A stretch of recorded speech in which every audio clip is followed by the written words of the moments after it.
नमस्कार। आइए प्रस्तुत है फणीश्वर नाथ रेणु की लिखी हुई प्रसिद्ध कहानी पंचलाइट। पिछले 15 दिनों से दंड जुर्माने के पैसे जमा करके महतो टोली के पंचों ने पेट्रोमैक्स खरीदा है। इस बार रामनवमी के मेले में गांव में सब मिलाकर 8 पंचायतें हैं। हर एक जाति की अलग अलग सभा चट्टी है।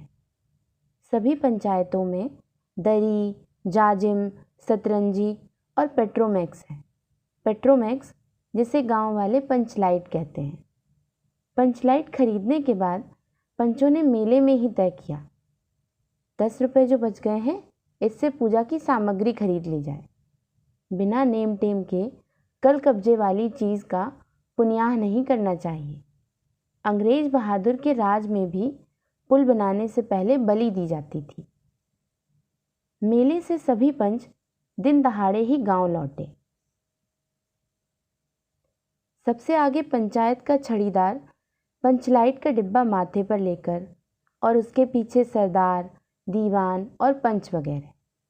गांव के बाहर ही ब्राह्मण टोले के फुटंगी झा ने टोक दिया, कितने में लालटेन खरीद हुआ है महतो? देखते नहीं हैं, पंचलाइट है। बामन टोले के लोग ऐसे ही बात करते हैं। अपने घर की ढिबरी को भी बिजली बत्ती कहेंगे और दूसरों के पंचलाइट को लालटेन। टोले भर के लोग जमा हो गए। औरत, मर्द, बूढ़े, बच्चे सभी कामकाज छोड़कर दौड़े आए। चल रे चल, अपना पंचलाइट आया है, पंचलाइट। छड़ीदार अगनू महतो रह रहकर लोगों को चेतावनी देने लगा। हाँ, दूर से, जरा दूर से, छूछा मत करो, कहीं ठेस न लगे। सरदार ने अपनी स्त्री से कहा, सांझ को पूजा होगी, जल्दी से नहा धोकर चौका पीढ़ा लगाओ। टोले की कीर्तन मंडली के मूलगैन ने अपने भगतिया पच्छकों को समझाकर कहा, देखो आज पंचलाइट की रोशनी में कीर्तन होगा। बेताले लोगों से पहले ही कह देता हूँ, आज यदि आखिर धरने में 1.5 बेड़ हुआ तो दूसरे दिन से एकदम बैकाट। औरतों की मंडली में गुलरी काकी गोसाई का गीत गुनगुनाने लगी। छोटे छोटे बच्चों ने उत्साह के मारे बेवजह शोरगुल मचाना शुरू किया। सूरज डूबने के 1 घंटा पहले से ही टोले भर के लोग सरदार के दरवाजे पर आकर जमा हो गए। पंचलाइट, पंचलाइट, पंचलाइट के सिवा और कोई गप नहीं, कोई दूसरी बात नहीं। सरदार ने गुड़गुड़ी पीते हुए कहा। दुकानदार ने पहले सुनाया, पूरे 5 कौड़ी और 5 रुपया। मैंने कहा कि दुकानदार साहब, यह मत समझिए कि हम लोग एकदम देहाती हैं, बहुत बहुत पंचलाइट देखा है। इसके बाद दुकानदार मेरा मुंह देखने लगा, बोला, लगता है आप जाति के सरदार हैं। ठीक है, जब आप सरदार होकर खुद पंचलाइट खरीदने आए हैं तो जाइए, पूरे 5 कौड़ी में आपको दे रहे हैं। दीवान जी ने कहा, अलबत्ता चेहरा परखने वाला दुकानदार है। पंचलाइट का बक्सा दुकान का नौकर देना नहीं चाहता था। मैंने कहा, देखिए दुकानदार साहब, बिना बक्सा पंचलाइट कैसे ले जाएंगे?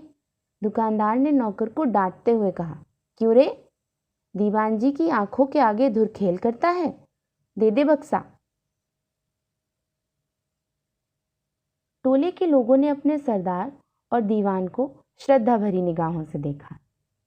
छड़ीदार ने औरतों की मंडली में सुनाया, रास्ते में सन्न सन्न बोलता था पंचलाइट। लेकिन ऐन मौके पर लेकिन लग गया। रुदल साहब बनिए की दुकान से 3 बोतल किरासिन तेल आया और सवाल पैदा हुआ, पंचलाइट को जलाएगा कौन? यह बात पहले किसी के दिमाग में नहीं आई थी। पंचलाइट खरीदने के पहले किसी ने न सोचा, खरीदने के बाद भी नहीं।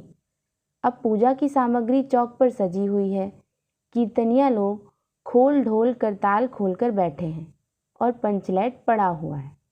गांव वालों ने आज तक ऐसी कोई चीज़ नहीं खरीदी जिसमें जलाने बुझाने का झंझट हो। कहावत है ना, भाई रे गाय लूं तो दुहे कौन, लो मजा। अब इस कल कब्जे वाली चीज़ को कौन जलाए? यह बात नहीं कि गांव भर में कोई पंचलाइट जलाने वाला नहीं, हर एक पंचायत में पंचलाइट है और उसमें जलाने वाले जानकार हैं।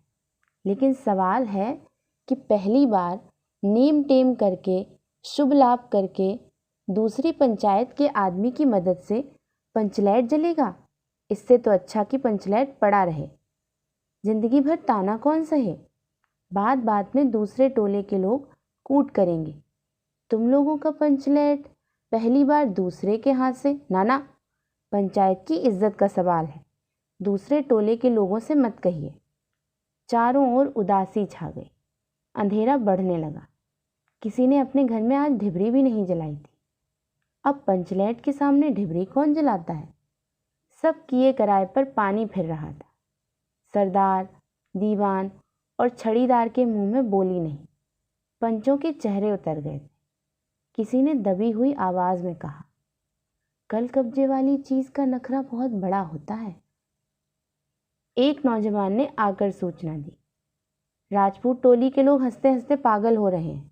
कहते हैं कान पकड़कर पंचलाइट के सामने 5 बार उठो बैठो, तुरंत जलने लगेगा। पंचों ने सुनकर मन ही मन कहा, भगवान ने हंसने का मौका दिया है, हंसेंगे नहीं। एक बूढ़े ने आकर खबर दी, रुदल साहब बनिया भारी बतंगड़ आदमी है, कह रहा है पंचलाइट का पंपू जरा होशियारी से देना। गुलरी काकी की बेटी मुनरी के मुंह में बार बार एक बात आकर मन में लौट जाती है, वह कैसे बोले। वह जानती है कि गोधन पंचलाइट जलाना जानता है, लेकिन गोधन का हुक्का पानी पंचायत से बंद है। मुनरी की मां ने पंचायत से फरियाद की थी। गोधन रोज उसकी बेटी को देखकर सलम सलम वाला सलीमा का गीत गाता है। हम तुमसे मोहब्बत करके सलम। पंचों की निगाह पर गोधन बहुत दिन से चढ़ा हुआ था। दूसरे गांव से आकर बसा है गोधन, और अब तक टोले के पंचों को पान सुपारी खाने के लिए भी कुछ नहीं दिया। परवाह ही नहीं करता। बस पंचों को मौका मिला, 10 रुपया जुर्माना, ना देने से हुक्का पानी बंद। आज तक गोधन पंचायत से बाहर है। उससे कैसे कहा जाए, मुनरी उसका नाम कैसे ले। और उधर जाति का पानी उतर रहा है। मुनरी ने चालाकी से अपनी सहेली कनेली के कान में बात डाल दी। कनेली मुस्करा कर रह गई। गोधन तो बंद है। मुनरी बोली, तू कह तो सरदार से। गोधन जानता है पंचलाइट जलाना। कनेली बोली। कौन गोधन? जानता है जलाना, लेकिन सरदार ने दीवान की ओर देखा और दीवान ने पंचों की ओर। पंचों ने एक मत होकर हुक्का पानी बंद किया है। सलीमा का गीत गाकर आंख का इशारा मारने वाले गोधन से गांव भर के लोग नाराज थे। सरदार ने कहा, जाति की बंदिश क्या, जबकि जाति की इज्जत ही पानी में बही जा रही। क्यों जी दीवान? दीवान ने कहा, ठीक है। पंचों ने भी एक स्वर में कहा, ठीक है, गोधन को खोल दिया जाए। सरदार ने छड़ीदार को भेजा। छड़ीदार वापस आकर बोला, गोधन आने को राजी नहीं हो रहा है। कहता है पंचों की क्या प्रतीत है, कोई कल कब्जा बिगड़ गया तो मुझे दंड जुर्माना भरना पड़ेगा। छड़ीदार ने रोनी सूरत बनाकर कहा, किसी तरह गोधन को राजी करवाइए, नहीं तो कल से गांव में मुंह दिखाना मुश्किल हो जाएगा। गुलरी काकी बोली, जरा मैं देखूं कह के।